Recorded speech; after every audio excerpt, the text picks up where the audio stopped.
Hello বন্ধুরা। তো বন্ধুরা, আপনারা কেমন আছেন? আশা করি সকলেই আল্লাহর রহমতে ভালো আছেন।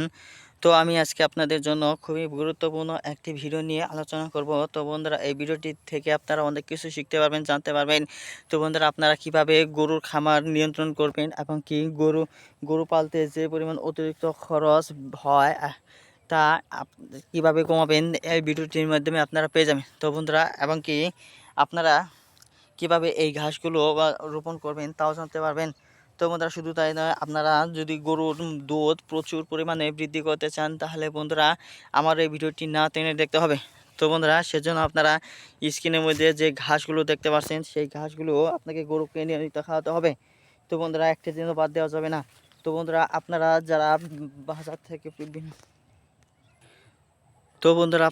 বাজার থেকে বিভিন্ন ধরনের খড়, ভুসি কিংবা ভুট্টা আরও বিভিন্ন ধরনের ছোলা, আবার গরুর যত প্রকার খাদ্য আছে সেই সমস্ত খাদ্য কিনতে বন্ধুরা আপনাদের অনেক টাকা খরচ হয়ে যাচ্ছে।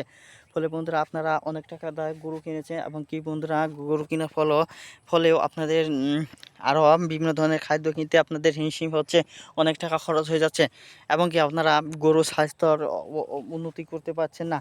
তো বন্ধুরা, আপনাদের গরুকে যদি মোটা তাজা করতে চান তাহলে বন্ধুরা স্ক্রিনে দেওয়া যে ঘাসগুলো আছে সেই ঘাসগুলো কিন্তু বন্ধুরা আপনাদের গরুকে নিয়মিত খাওয়াতে হবে।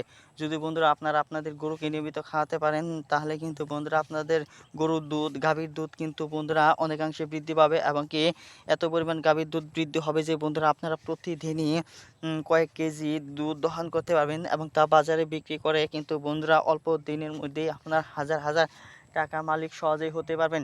তো বন্ধুরা, যারা এই গাছটি রোপণ করে, তো বন্ধুরা এই রোপণ করার সাথে সাথেই কিন্তু আর রোপণ করতে হয় না, তার কারণ হচ্ছে এই গাছটি আবার গজিয়ে ওঠে, আবার আবার কেটে নেওয়া হয়, আবার গজিয়ে ওঠে, আবার কেটে গরুকে খাওয়ানো হয়, আবার কিন্তু গজিয়ে ওঠে। তো বন্ধুরা, একটানা 6 মাস এই ঘাসগুলো খাওয়াতে পারবেন। ধন্যবাদ আপনাদেরকে।